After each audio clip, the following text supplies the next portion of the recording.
નમસ્કાર મિત્રો, હું દિશાંત પટેલ સ્વાગત કરું છું આપનું મીરાઈ એકેડેમી પર। હવે મિત્રો, અત્યાર સુધી તમે જો જ અમને નવા નવા લેક્ચર સાથે જોયા છે, ઠીક છે, પણ તમને ખબર હશે કે દરેક એક્ઝામના બે લેગ્સ હોય, એટલે કે બે પગ હોય। એક કે જે તૈયારી કરવાની છે તમારે, એટલે તૈયારી કરતા કરતા ચાલવાનું છે, અને બીજું કે જે તૈયારી કરી છે એના ઉપરથી આપણને કેટલું આવડે છે એ માપવાનું, બરાબર છે। તો એ આપણે ક્યારે માપી શકીએ? જ્યારે આપણે એને લગતા ક્વેશ્ચન્સ જે હોય એને સોલ્વ કરવાની ટ્રાય કરીએ ત્યારે, બરાબર છે। તો એના માટે બેસ્ટ વે કયો હોય? એક કે કોઈ પણ સંસ્થા સ્પેસિફિકનું, એટલે કે કોઈ પણ ક્લાસીસ છે એના સ્પેસિફિક એનું કોઈ મટીરિયલ છે એ તમે ઉપાડી અને એમાંથી તમે ક્વેશ્ચન સોલ્વ કરવાની ટ્રાય કરો, ઇટ્સ ગુડ। પણ સૌથી બેસ્ટ વે એનો હોઈ શકે પીવાયક્યુ સોલ્વ કરવા। પીવાયક્યુ એટલે એવું ને કે ખાલી કોન્સ્ટેબલ કે પીએસઆઈની એક્ઝામમાં આવ્યા હોય એ જ પીવાયક્યુ। જેટલી એક્ઝામ લેવાય જેટલી બધી, જીપીએસસી ક્લાસ 1 to બી, બરાબર છે ને? અને મેળ આવે ને યુપીએસસી નો કોઈ ક્વેશ્ચન દેખાય તો એ પણ, કેમ કે જો ભણી તમે લીધું છે, હવે દાખલા તરીકે તમે કોઈ કન્સેપ્ટ, કેમ કે મેં તમને કહ્યું હતું કે તમારે લિમિટેડ ભણવાનું છે, એ લિમિટેડ ભણવાની અંદર દાખલા તરીકે એવું સમજી લો કે કોઈ એવો કન્સેપ્ટ કે જે ક્લાસ 1 2 માં આવતો હોય, સેમ અનુચ્છેદનો કન્સેપ્ટ તમારે નથી આવતો, પોલિટીની વાત કરીએ તો એવા સમયે તમે કહેશો સર પછી અમે શું કરવા એમસીક્યુ સોલ્વ કરીએ? અરે ભાઈ, સોલ્વ કરશો તો થશે એવું કે તમને કંઈક નવું જ જાણવા મળશે, બરાબર ને? અને વાંચવાનું ક્યાં છે, પછી જાણવા મળ્યું, યાદ રહ્યું તો સારામાં સારું, અને જો ભૂલથી પૂછાઈ ગયું તો આપણો સાચું હશે એમસીક્યુ। એટલે મેઇન વસ્તુ શું છે કે તૈયારી તો કરતા જાવ છો, જોડે જોડે જે પણ ટોપિક ક્લિયર થતા જાય છે ને એ ટોપિક્સના પીવાયક્યુ એટલે કે પ્રીવિયસ યર ક્વેશ્ચન ઉપાડો, એના જૂના ક્વેશ્ચન્સ ઉપાડો પરીક્ષામાં પૂછાયેલા, અને સોલ્વ કરવાનો ટ્રાય કરતા જાઓ, અને એનો સોલ્યુશન સાથે લઈને બેસો। પહેલા તમે કરો, પછી નીચેથી એની સોલ્યુશન કી જુઓ। અને જો તમારાથી એ ના થતું હોય તો અમારી લોકોની આ સિરીઝ આવી ગઈ છે જેનું નામ જ છે પીવાયક્યુ સેશન। લગભગ 1000 થી ઉપર અમારો ટાર્ગેટ છે કે 1000 થી વધારે પીવાયક્યુ અમે તમને એક્ઝામ આવતા સોલ્વ કરાવી દઈશું। કોન્સ્ટેબલની પીએસઆઈની એક્ઝામ આવે પ્રિલિમ્સ, એના પહેલા અમારો ટાર્ગેટ છે કે દરેક વિષયમાં અમે 1000 થી વધારે એમસીક્યુ તમને સોલ્વ કરાવી દઈએ, બરાબર છે? ટાઈમિંગ બધાના ફિક્સ હશે, તો બધા જ લોકો લાઈવ હવે તમારી સાથે એમસીક્યુની ચર્ચા કરશે। તમે કરી શકો છો, વેલ એન્ડ ગુડ। નથી કરી શકતા તો અમારી સાથે જોડાઈ જાઓ, બરાબર છે? જોડાવાનો ફાયદો એ રહેશે કે જ્યારે તમે પોતે કરતા હશો તો ખાલી આન્સર હશે, અમે એની સાથે તમને એક્સપ્લેનેશન પણ આપીશું, બરાબર છે? તો એની સાથે જ આપણે સિરીઝની શરૂઆત કરશું। હવે દરેક ટીચર્સ તમારી સાથે, જેટલા પણ અમારી ટીમ છે, બધી આખી ટીમ જે છે એ તમારી સાથે ફેકલ્ટી સ્પેસિફિક જે છે સબ્જેક્ટની, એ ફેકલ્ટી તમારી સાથે આવશે એમસીક્યુની સિરીઝ લઈને।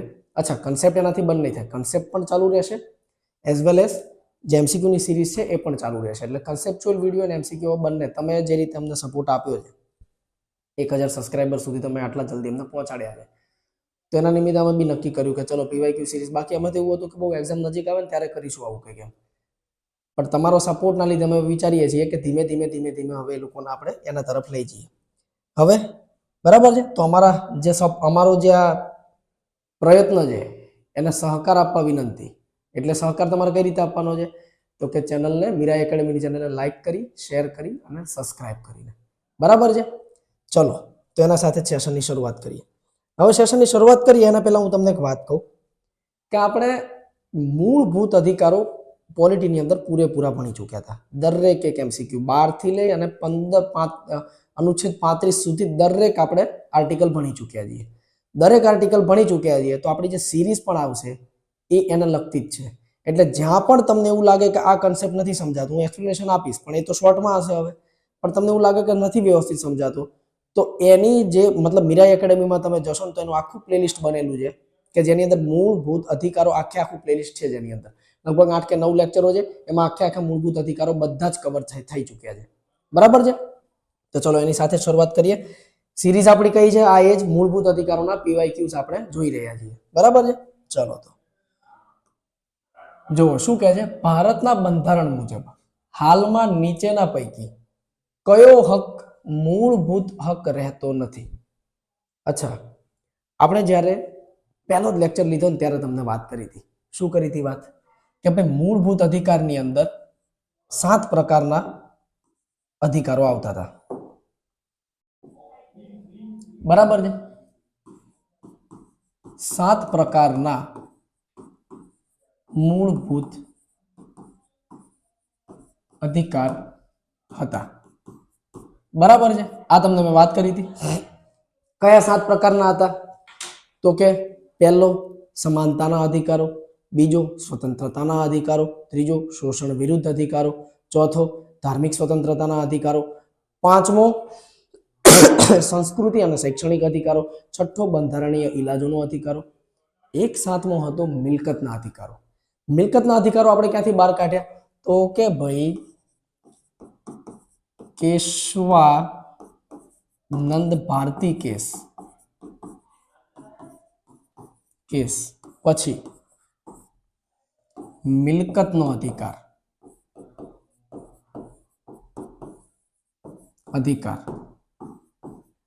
સંવિધાનિક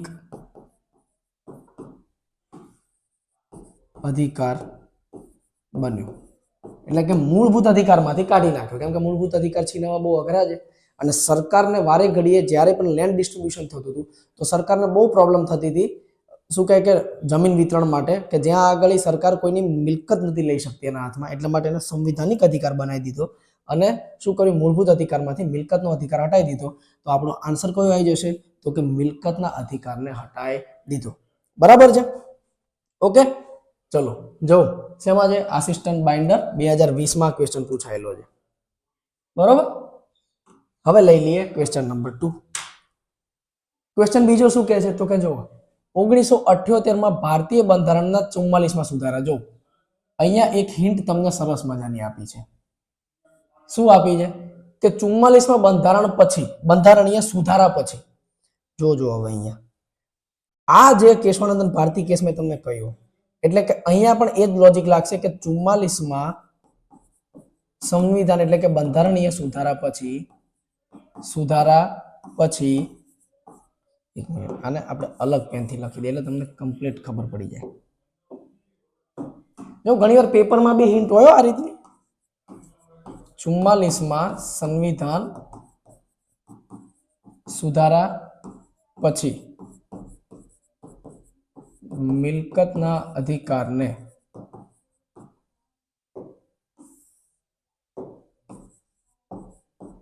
મૂળભૂત અધિકારમાંથી કાઢવામાં આવ્યો. બરોબર છે? હવે અહીંયા શું લખે છે જુઓ, 1978માં ભારતીય બંધારણમાં 44માં બંધારણીય સુધારા પછી મૂળભૂત અધિકારોની સંખ્યા ઘટાડીને કેટલી કરવામાં આવી? તો કે હમણાં જ કીધું 7 સંખ્યા હતી, હે ને? 7 માંથી કેટલી કરવામાં આવી? એક ઘટાડી દીધો. કયો? મિલકતનો અધિકાર. તો 7 માંથી કેટલી થઈ ગઈ હશે હવે? તો કે 6. તો આપણો આન્સર શું આવી ગયો?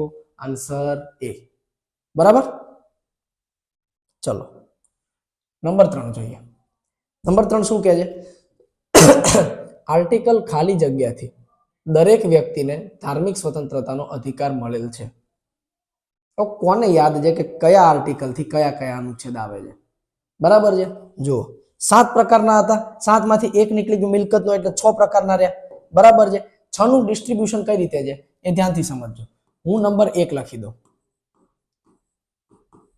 સમાનતાના અધિકાર. સમાનતાના અધિકાર ક્યાંથી ક્યાં છે? તો કે ભાઈ 12 થી 18. બરાબર? નંબર 2 સ્વતંત્રતા ના અધિકાર. એ ક્યાંથી છે?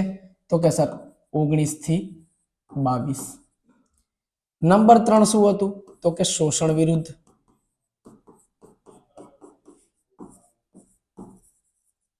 વિરુદ્ધના અધિકાર. તો કે એ કયા હતા? તો કે 23 અને 24. બરાબર છે? એના પછી નંબર 4 કયા આવશે? તો કે અહીંયા આગળ આવ્યું કયું? ધાર્મિક સ્વતંત્રતા ના અધિકાર. કયા આવશે? તો જો અહીંયા આવી ગયા 25 થી 28. તો આપણને આન્સર તો મળી ગયો, આન્સર એ.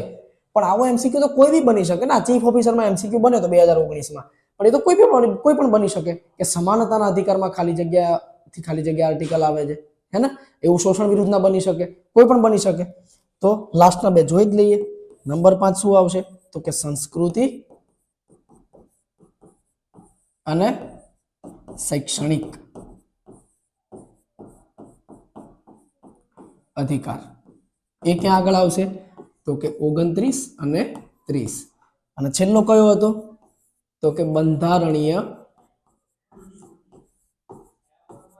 સુધારા અરે સુધારા ક્યાં સોરી ઇલાજ બંધારણીય ઇલાજ નો અધિકાર આ ક્યાં આવશે તો કે 32 તો આપણે બધા એમસીક્યુ સોલ્વ થઈ ગયા હવે કોઈ પણ પૂછાય આપણે શું પ્રોબ્લેમ બરાબર ને જો ખાલી એમસીક્યુ સોલ્વ કરાવવા અમારો મોટો નથી તમારું જોડે જોડે રિવિઝન પણ થાય એ મસ્ત વસ્તુ છે અને આના સિવાય બીજા કઈ પેટર્ન એમસીક્યુ પૂછી શકાય એ પણ અમે ધ્યાન રાખીશું તો 25 થી 28 આપણો આન્સર થઈ ગયો બરાબર છે એની સાથે સાથે આ પણ તમને ખબર પડી જાય જો આગળના વિડીયો ના જોયા હોય તો અહીંયાથી આ વસ્તુને એકવાર કોપી કરી લો બરાબર છે ચલો એમસીક્યુ નેક્સ્ટ 3 થઈ ગયા નંબર 4 ભારતના બંધારણના મૂળભૂત હકોના ભાગને કયા નામે ઓળખવામાં આવે છે જો સમાનતાના અધિકાર તમે જે વખતે ભણતા હતા ને મેં તમને એ વખતે એક આખી વાત કરી હતી ત્યાંથી સમજો તમે તમને ઘણીવાર એવું લાગતું હશે કે પોલિટીના લેક્ચર બહુ લાંબા થઈ રહ્યા છે બરાબર છે એકચ્યુઅલી એવું નથી મારે લાંબુ એટલા માટે લઈ જવું પડે કેમ કે બધી વસ્તુ નોટ ના કરી શકાય પહેલી વસ્તુ મેં તમને કહ્યું હતું પણ ખરું કે આર્ટિકલ્સ બધા બેઠા પૂછાશે પેપરમાં એવું જરૂરી નથી પૃષ્ઠભૂમિઓ વધારે પૂછાય છે પૃષ્ઠભૂમિ વધારે પૂછાતી હોય એટલે મારે એને તમારે એક્સપ્લેન કરવી જ પડે તો તમે જ્યારે એ સિરીઝ જોશો ને સમાનતાના અધિકારો વાળી તો એમાં હું તમને 14મું આર્ટિકલ સમજાવતી વખતે આ વાત મેં તમને કરી છે કે કાયદા સમક્ષ સૌ સમાન એ જે ધારણા જે છે એ આપણે બ્રિટનથી લીધી આપણે ત્યારે આપણે એને મેગ્ના કાર્ટા તરીકે ઓળખ્યું હતું શું કહીને મેગ્ના કાર્ટા કેમ મેગ્ના કાર્ટા કેમ કે બ્રિટનની અંદર આવી રીતે એક પત્ર લઈ અને લોકો રાજા પાસે ગયા હતા અને પત્રની અંદર જે માંગ હતી એ હતી કે એઝ અ નાગરિક હોવાના તમે અમને કંઈક મૂળભૂત અધિકારો આપો ને એમાંથી ફર્સ્ટ જે ડિમાન્ડ હતી જે પહેલી માંગ હતી એવી હતી કે કાયદા સમક્ષ તમે પણ સમાન અને અમે પણ સમાન રહીશું કે કાયદો દરેક માટે સમાન કરો કોઈ પ્રિસ્ટ ક્લાસ એટલે કે પૂજારી વર્ગ એ સમયે યુરોપની અંદર પૂજારી વર્ગનું બહુ વર્ચસ્વ હતું કુલીન વર્ગ એટલે કે જે પૈસાવાળો ધનાઢ્ય વર્ગ છે જે જમીનદાર વર્ગ છે કે એ લોકોને તમે અલગ રીતે ટ્રીટમેન્ટ કરો છો સામાન્ય નાગરિકને અલગ રીતે ટ્રીટમેન્ટ કરો છો તો કે એવું નહીં ચાલે તો પહેલી જે ડિમાન્ડ હતી એ ડિમાન્ડ હતી અને એ જે પત્ર હતો એ પત્રને મેગ્ના કાર્ટા કહ્યું અને એની ફર્સ્ટ જે ડિમાન્ડ હતી એ કાયદા સમક્ષ સમાનની હતી એટલા માટે આપણા જે મૂળભૂત હકોનો જે ભાગ હતો એટલે મેગ્ના કાર્ટા તરીકે પત્રને ઓળખવામાં આવ્યો બ્રિટનમાં બરાબર છે કે જેમાં માંગ હતી એ જ મૂળભૂત માંગ અને એમાં બી પહેલી માંગ હતી કાયદા સમક્ષ સમાન રહેવાની તો એટલા જ માટે જ્યારે આપણો આર્ટિકલ 14 આવ્યો તેને મેગ્ના કાર્ટા કીધું અને આપણા એ ભાગને પણ મેગ્ના કાર્ટા તરીકે ઓળખવામાં આવ્યો મેગ્ના કાર્ટાનો મતલબ એ થાય કે સંમતિ પત્રક એટલે કે રાજા અને પ્રજા બંને સંમત છે એની ઉપર અને એને જ આપણે મેગ્ના કાર્ટા તરીકે ઓળખવામાં આવ્યું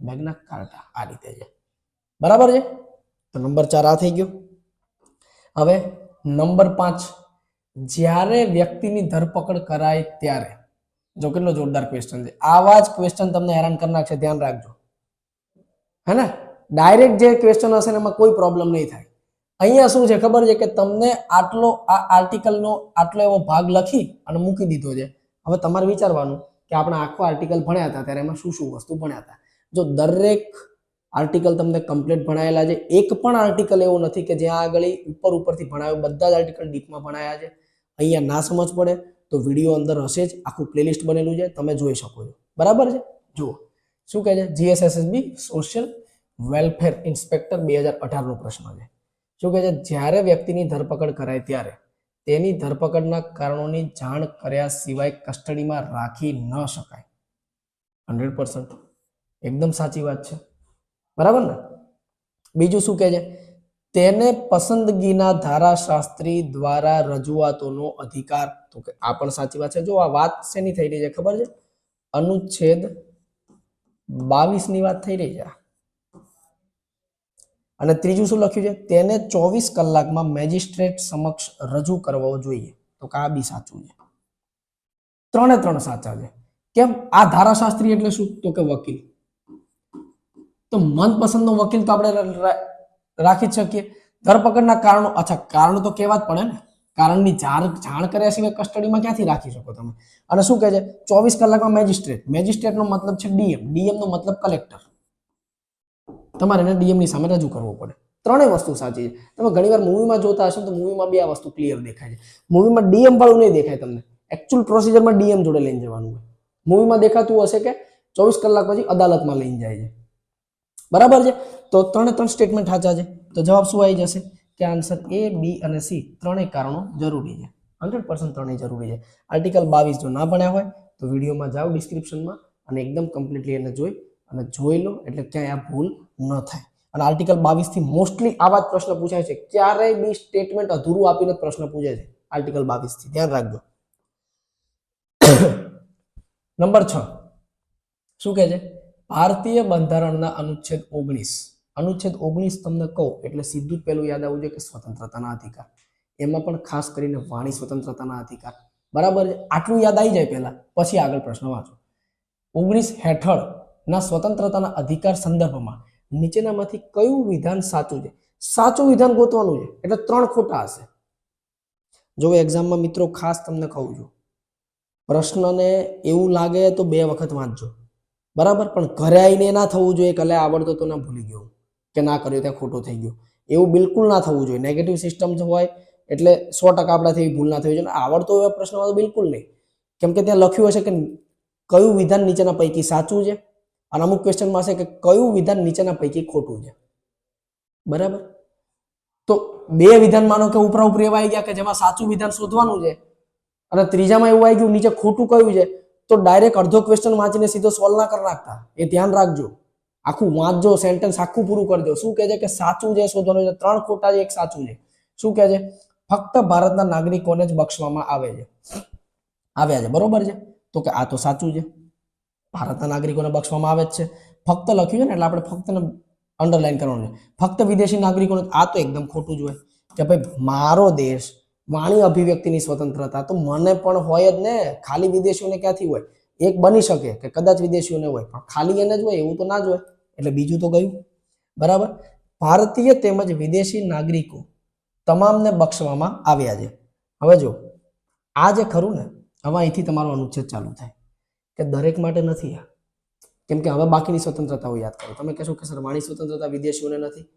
વિદેશીઓને વાણી સ્વતંત્રતા લિમિટમાં છે, આપણને પણ લિમિટમાં છે. પણ બાકી બધી વસ્તુ જુઓ, સંઘ બનાવવાની, સહકારી સમિતિઓ બનાવવાની, વિચરણ કરવાની, ધંધો કરવાની, નિવાસ કરવાની, આ બધી છૂટો આને થોડી મળે. નેવર એવર ના જ મળે ને. એક ભારતના નાગરિકને જ મળે. ઉપરોક્ત 3 વિધાન લાગુ પડતા નથી. તો આ તો ખોટું જ થઈ ગયું કેમ કે આ સાચું છે. તો ઓપ્શન એ આનો સાચો જવાબ છે. આવ્યું સમજમાં? પડી ખબર હવે? ચલો. જો અનુચ્છેદ 19 નો મેં એક આખો અલગથી એક લેક્ચર બનાવ્યો છે આપણે. એટલા માટે જ બનાવ્યો છે કેમ કે અનુચ્છેદ 19 મોસ્ટ આઈએમપી છે. મોસ્ટલી એક્ઝામની અંદર જ્યારે પણ એ લોકો મૂળભૂત અધિકારોને કવર કરે તો એમાં અનુચ્છેદ 19 થી પ્રશ્ન ઘણી વખત પૂછી લે છે. અનુચ્છેદ 19 નામ નહીં લખ્યું હોય પણ એની સીમાઓ જે છે આપણે ડીપમાં ચર્ચા કરી છે. સીમા સીધી લખી નાખે ક્વેશ્ચનમાં. અનુચ્છેદ 19 નો જિકર પણ નહીં થાય, લખ્યું જ નહીં હોય અને તમને ખબર નહીં પડે કે ક્વેશ્ચન અનુચ્છેદ 19 થી આવી ગયો. એટલે ધ્યાન રાખજો. બરાબર છે? ચલો. શું કહે છે? કોઈ પણ વ્યક્તિનો ફોન ટેપ કરવો એ બંધારણના મૂળભૂત અધિકારોના કયા મૂળભૂત અધિકારનું ઉલ્લંઘન કરે છે? હવે જો આમાં અનુચ્છેદ નથી લખ્યો, આને જ કહેવાય સ્માર્ટ ક્વેશ્ચન. કેમ સ્માર્ટ ક્વેશ્ચન? ઘણીવાર કેવું હોય ખબર, અનુચ્છેદ બધા રટી નાખ્યા હોય પણ શેની પેટાની અંદર આવે છે એ ખબર જ ના હોય આપણને. બરાબર? ચલો હું તમને કહી બી દઉં કે આ અનુચ્છેદ 21 માંથી લીધેલો ક્વેશ્ચન છે. આ અનુચ્છેદ 21 નું છે. બરોબર છે? હવે મને એમ કહો અનુચ્છેદ 21 આવે છે હમણાં જ આગળ બધા લખ્યા આપણે. તો તમે કહેશો કે સર પેલું સમાનતાના અધિકાર હતા, બીજા સ્વતંત્રતાના હતા. તો આ સ્વતંત્રતાના અધિકારમાં આવશે. રાઈટ? આપણને ખબર તો પડી ગઈ કે સ્વતંત્રતાના અધિકારમાં આવશે. પણ ક્વેશ્ચન જો મોલ્ડ કર્યો હોત, ક્વેશ્ચન મોલ્ડ કરીને અહીંયા સ્વતંત્રતાના અધિકાર ના લખ્યો હોત અને જો પૂછ્યો હોત 21 પ્રમાણે, તો 21 ની અંદર મેં તમને કહ્યું હતું કે કઈ કઈ છૂટ હોય. તો કે એક છે જીવન જીવવાની, ગરિમાપૂર્ણ જીવન જીવવાની. બરાબર છે? બીજી કઈ કીધી હતી? તો કે નિંદ્રાની.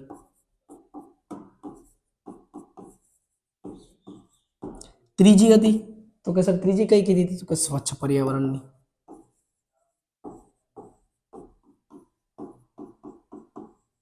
સ્વચ્છ પર્યાવરણનો અધિકાર, બરાબર છે. આવી તો બહુ બધી હતી, એ કીધું મેં તમને. પણ ચોથી એક છે નિજતાનો અધિકાર. અને આ ક્યાંથી આવ્યું તો કે પુટ્ટા સ્વામી કેસથી. પુટ્ટા સ્વામી જે છે ને એ આપણા બ્યુરોક્રેટ હતા, ઓલ્ડ બ્યુરો, અરે સોરી જજ હતા. અને આધાર કાર્ડ જ્યારે આવ્યું ને તો એમણે કીધું કે આધાર કાર્ડથી, જેમ કે તમારા આઈ રેટિના, પછી શું કહે કે તમારા ફિંગરપ્રિન્ટ, એની ડિટેલ લેતું હતું આધાર કાર્ડની અંદર. એમણે કીધું કે આ તો મારી નિજતાનું હનન છે. તો એમ કરીને એમણે સુપ્રીમ કોર્ટમાં કેસ નાખ્યો હતો. અને તમને કહ્યું હતું કે સુપ્રીમ કોર્ટમાં કેસ અનુચ્છેદ 32 મુજબ બંધારણીય ઇલાજનો અધિકાર, એટલે કે મૂળભૂત અધિકારનું હનન થઈ રહ્યું હોય ત્યારે 32 પ્રમાણે તમે સુપ્રીમ કોર્ટમાં જઈ શકો. તે રીતે એ ગયા અને ત્યાં આગળ એમને વાત કરી. તો ત્યાંથી આ વસ્તુ બહાર આવી કે નિજતાનો અધિકાર છે એ પણ અનુચ્છેદ 21 નો જ એક ભાગ છે, કેમ કે ગરિમાપૂર્ણ જીવન જીવવાની શરતની અંડરમાં આવે છે. બરાબર. ચલો હવે ક્વેશ્ચન નંબર 8 શું કહે છે? ધર્મ સ્વતંત્રના હક સંદર્ભે નીચેના પૈકી ખાલી જગ્યા વિધાન સાચું નથી. જો આવ્યું પેલામાં શું હતું કે કયું વિધાન સાચું છે, અહીંયા શું લખ્યું છે? સાચું નથી. એટલે 3 સાચા છે, એક નથી. એટલે તમને કહું છું કે ક્વેશ્ચન ધ્યાનથી વાંચજો, હે ને? ક્વેશ્ચન ઈઝી હશે 100%. તમને કહું છું પૂછવાની જે મેથડ છે એમાં ટ્વિસ્ટ હશે. જો બીવડાવતો નથી તમને, બરાબર, પણ કાળજીથી કામ કરશો ને તો 100% કહું છું કે પાસ થઈ જશો. અને જે કાળજીથી નથી કામ કરતા એ જ પાસ નથી થતા. અને કાળજીપૂર્વક કામ કરવા વાળા 100 એ 2% જ હોય, એટલે રિઝલ્ટ પણ 1 થી 2% જ આવે છે. પડી હવે ખબર? ઓકે. જુઓ શું કહે છે? ધાર્મિક સ્વતંત્રતા હક સંદર્ભે નીચેના પૈકી ખાલી જગ્યા વિધાન સાચું નથી. પહેલું વાક્ય શું કહે છે? જો ધાર્મિક સ્વતંત્રતા, હું જેવું કહું ધર્મ સ્વતંત્રતાના હક, એટલે મને પહેલા એ ખબર પડે કે અનુચ્છેદ કયા કયા આમાં આવી જશે. તો કે અનુચ્છેદ 25 થી 28 સુધીની વાત છે. પહેલા તો મને આટલી ખબર પડવી જોઈએ, બરાબર છે. પછી હું આગળ ક્વેશ્ચન સોલ્વ કરું. 25-26 અલગ લેક્ચર છે, 27-28 નો પણ અલગ લેક્ચર છે. કમ્બાઈન કરીને જોઈ લેજો. ધાર્મિક સ્વતંત્રતા ઉપર મોસ્ટલી એમસીક્યુ જો હું તમને કહી દઉં, થીમ કહી દઉં. સ્વતંત્રતામાં 19 અને 21મો અનુચ્છેદ બહુ આઈએમપી. ધાર્મિક સ્વતંત્રતાના અનુચ્છેદ બધા આઈએમપી. સમાનતાના અધિકારો બધા આઈએમપી. કેમ તમને મારે ઘડી એવું કહું છું? કેમ કે ક્વેશ્ચનની જે થીમ છે એ મોટા ભાગે 3 જગ્યાએથી બને છે. એટલા માટે મૂળભૂત અધિકારોમાંથી જો ક્વેશ્ચન આવશે તો 3 જગ્યાની થીમમાંથી જ એકાદ બે ક્વેશ્ચન હશે. બરાબર છે. શું કહે છે? તમામ લોકોને અંતઃકરણની સ્વતંત્રતાનો અને મુક્ત રીતે માનવાનો, પાળવાનો અને તેનો પ્રચાર કરવાનો સમાન હક રહેશે. આ કયો અનુચ્છેદ છે? તો કે અનુચ્છેદ 25.